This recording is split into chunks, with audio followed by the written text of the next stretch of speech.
Good morning all student. Mohta college की online classes में आपका इस्तकबाल है।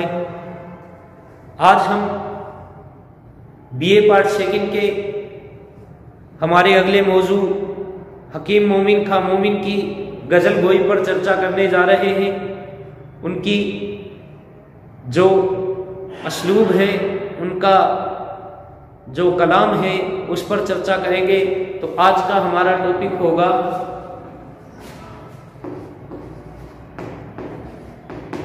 बीए सेकंड का मोमिन खां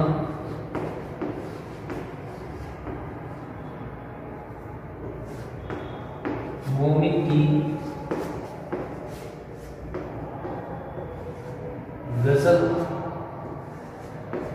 गोई की खसूसियात।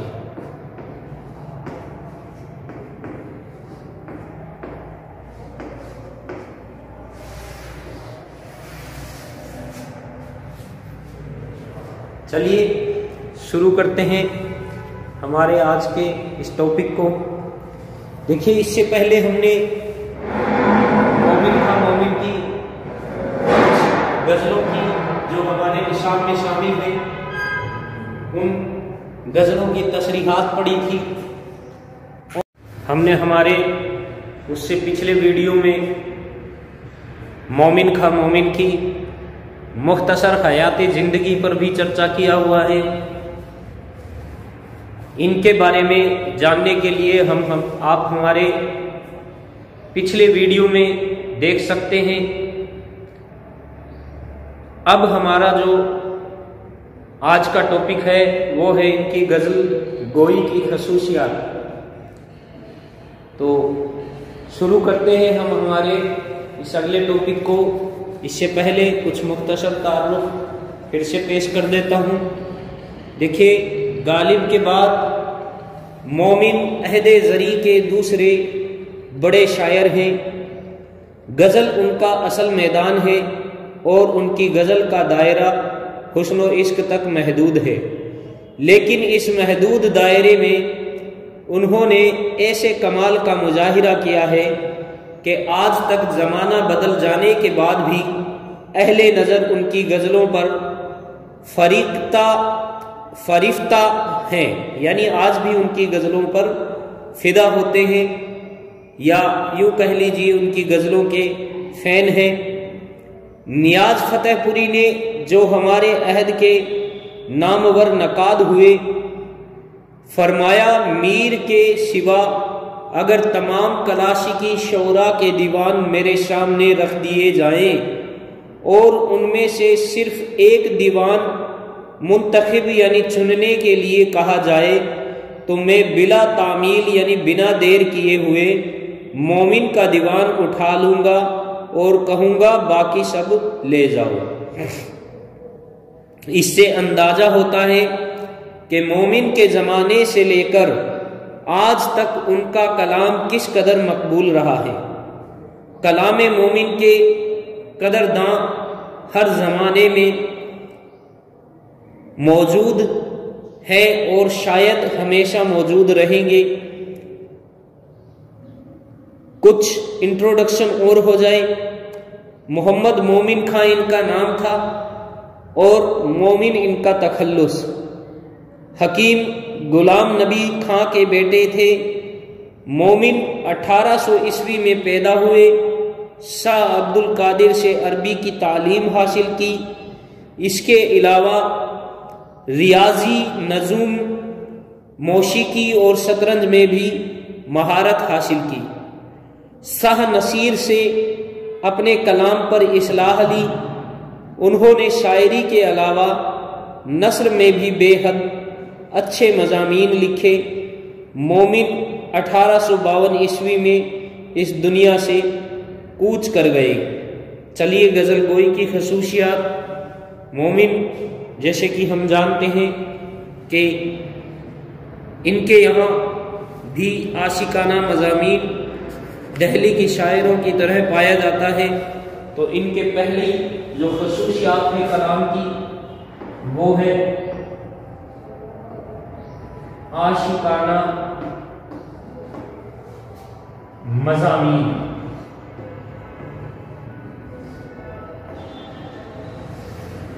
चलिए, आशिकाना मज़ामीन से क्या मुराद है? पिछले शायरों की हमने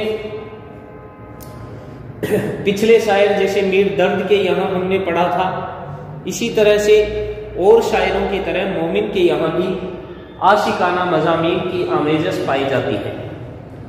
आशिकाना मज़ामीन से मुराद ये है कि हुस्न व इश्क की खारजियत और दाखिलियत इनके यहाँ भी पाई जाती है।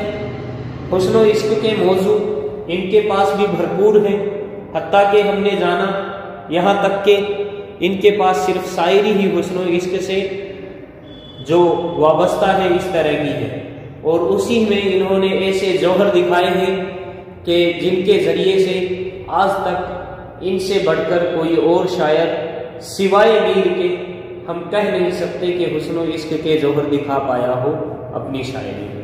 पीछे हमने इनकी शायरी पढ़ी भी है, जिसमें हमने देखा भी है कि किस तरह की इनकी आशिकी, किस तरह से इनका इश्क इनकी शायरी में हमें नज़र आता है।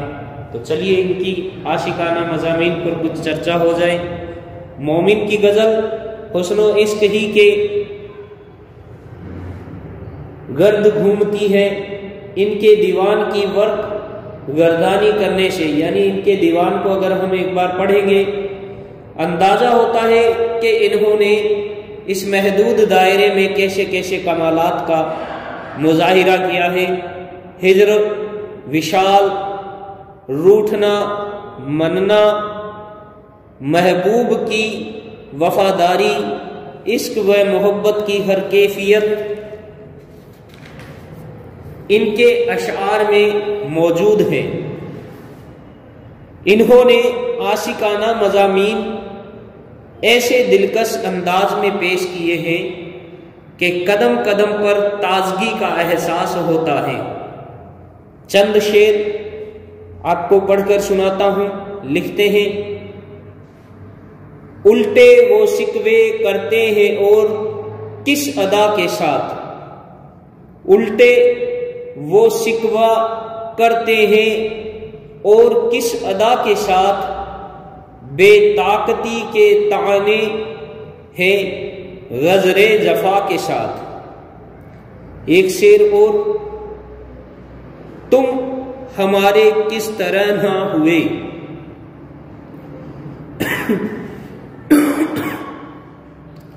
तुम हमारे किस तरह ना हुए, वरना दुनिया में क्या नहीं होता। ये इनकी आशिकाना मज़ामीन की जो कमाल है इनकी शायरी में हमें को देखने को मिल सकता है। अगला देखिए, इनकी शायरी की जो खूबी है वो है नाजुक ख्याली और मजमून आफरीनी। दूसरी जो खूबी है वो है नाजुक ख्याली और मजमून आफरीनी।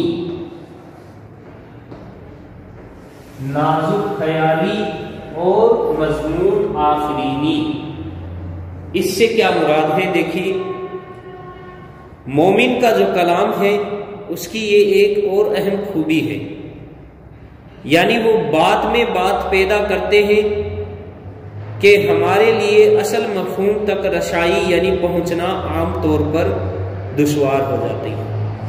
यानी इतना नाजुक ख्याली से अपने अशार पेश करते हैं, शेर पेश करते हैं, अपनी बात को इतनी नाजुक ख्याली से पेश करते हैं कि बात में से बात इस तरह से निकालते हैं अपनी शायरी में कि इनका जो असल मफहूम होता है वहां तक क़ारीन का पहुंचना क्या हो जाता है? दुश्वार हो जाता है। यानी ये हमारे जज्बातों के साथ खेलते हैं। हम पढ़ते हैं जब इनको तो हमें कुछ और समझ आता है और इनका जो असल मफहूम है वहां तक पहुंचना हमारे लिए मुश्किल काम हो जाता है। तो यही इनकी खूबी है कि ये अपने शेर को, अपने अशार को बड़ी नाजुक ख्याली और मजमून आफरीनी के साथ पेश करते हैं। इसके अलावा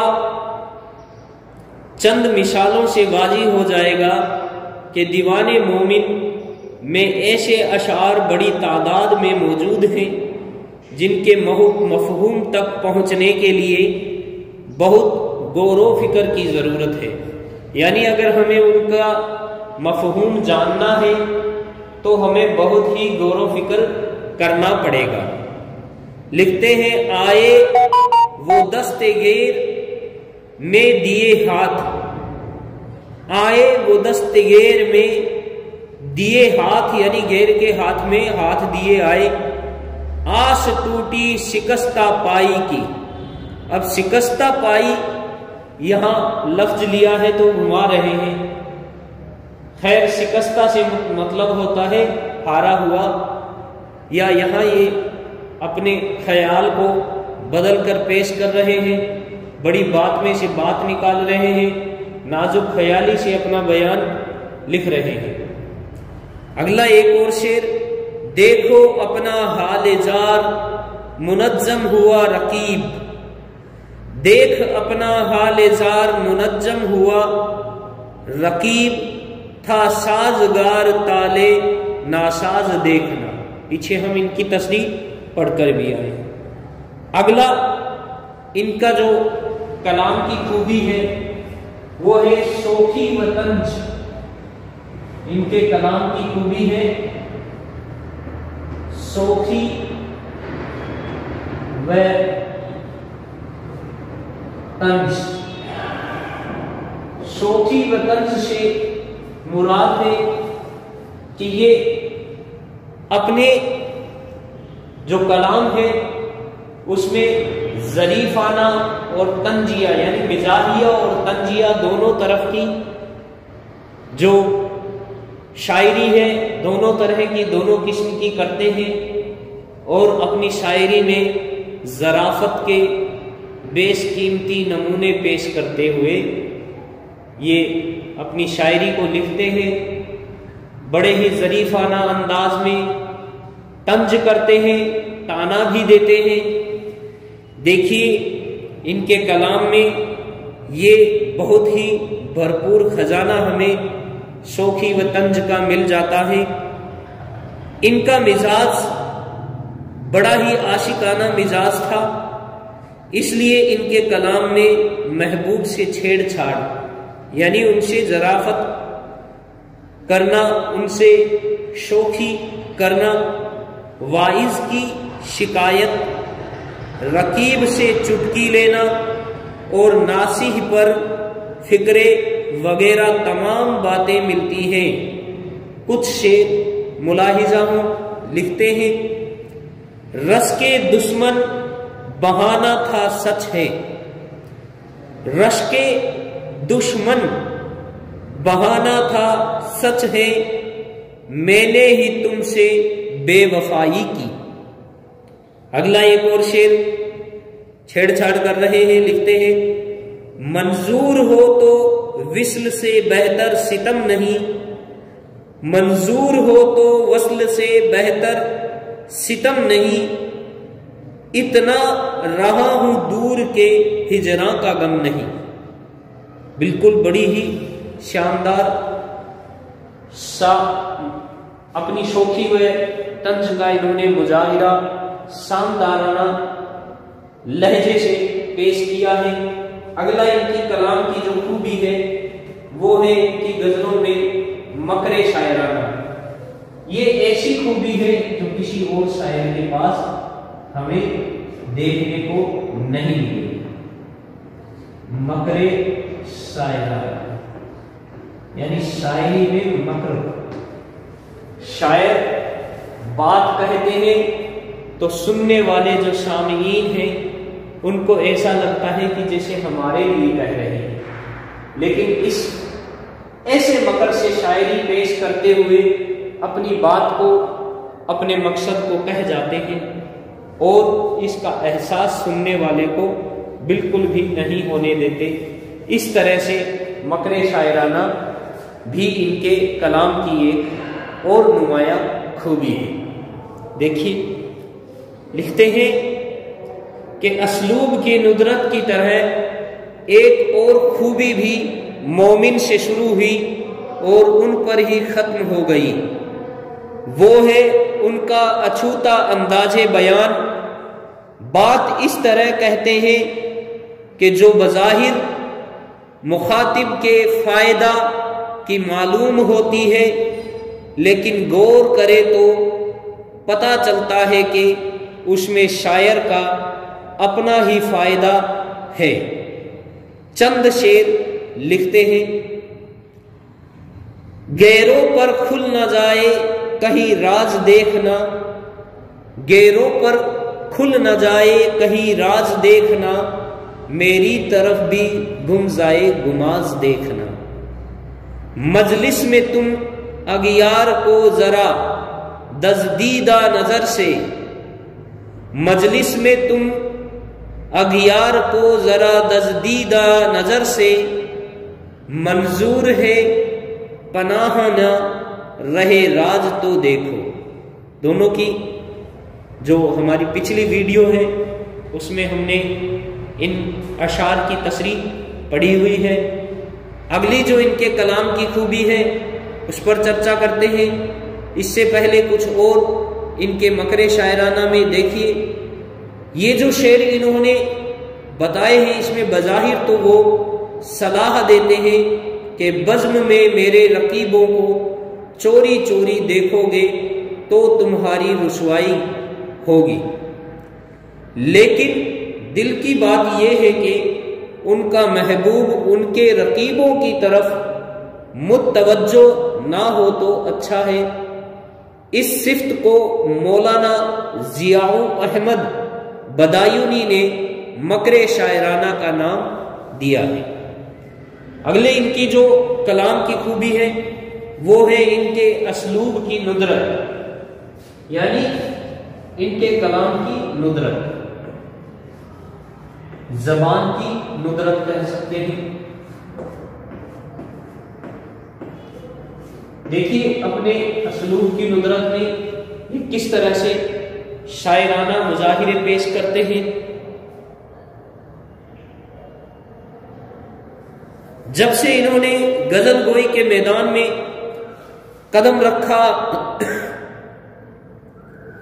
तो धीरे धीरे इन्होंने इस मैदान में अपनी पैर जमाने शुरू किए। और यही नहीं, इससे भी आगे बढ़कर इनकी एक खूबी ये है कि नई नई राहें निकालते हैं अपनी शायरी में, गजल गोई के मैदान में। और इसी वजह से उन्होंने जो राह हमवार की वो गजल की दुनिया में मिसाल बन गई। ये अंदाज़े बयान और असलूब की नुदरत मोमिन के मुआशरीन, उनके जमाने के हम अशर में भी नहीं मिलती। ये खूबी मोमिन से शुरू हुई और उन्हीं पर खत्म हो गई। चंद शेर मुलाहिजा हो, लिखते हैं। मोमिन आओ तुम्हें भी दिखलाऊं, मोमिन आओ तुम्हें भी दिखलाऊं, शेर बुत खाने में खुदाई की। एक और शेर लिखते हैं। खुदा की बेनियाजी हाय मोमिन, खुदा की बेनियाजी हाय मोमिन, हम ईमान लाए थे नाजे बता से। देखिए इस शेर में बुतखाने में खुदाई शेर करना, नाजे बता को देखकर, हुस्न का नाज नखरा देखकर ईमान लाना, ये अंदाज अपने आप में बिल्कुल अलाहिदा है, अलग है। अल्फाज के इंतखाब पर अगर हम चर्चा करें तो अल्फाज के इंतखाब और उनकी तरतीब का मोमिन खास तौर पर ख्याल रखते थे। बहरों का इंतखाब भी उन्होंने बहुत सोच समझकर किया है, इसलिए उनकी ज्यादातर गजलें बहुत मुतरन्नुम होती हैं। यानी बहरों को इस तरह से सेट करते हैं, इस तरह से एडजस्ट करते हैं, तरतीब देते हैं कि उनकी जितनी भी आप गजलें पढ़ेंगे उनमें तरन्नुम और ये मान लीजिए कि मौसीकी का के राग हमें छिड़ते हुए दिखाई देंगे। यानी बिल्कुल ही मुतरन्नुम अल्फाजों को अपनी शायरी में साथ में शेरों में पेश करते हैं और उनको बड़ी ही तरतीब के साथ पेश करते हैं। उन्होंने जो तस्बीहात व इस्तिआरात इस्तेमाल किए हैं उनमें भी नुदरत पाई जाती है। इसके अलावा मोमिन को तारीख कहने का बड़ा कमाल हासिल था। उन्होंने बहुत सी दिलचस्प तारीखी कही है। ये बात भी कुछ कम दिलचस्प नहीं कि उनकी कब्र पर उन्हीं की कही हुई तारीख कुंदा है, लिखी हुई है।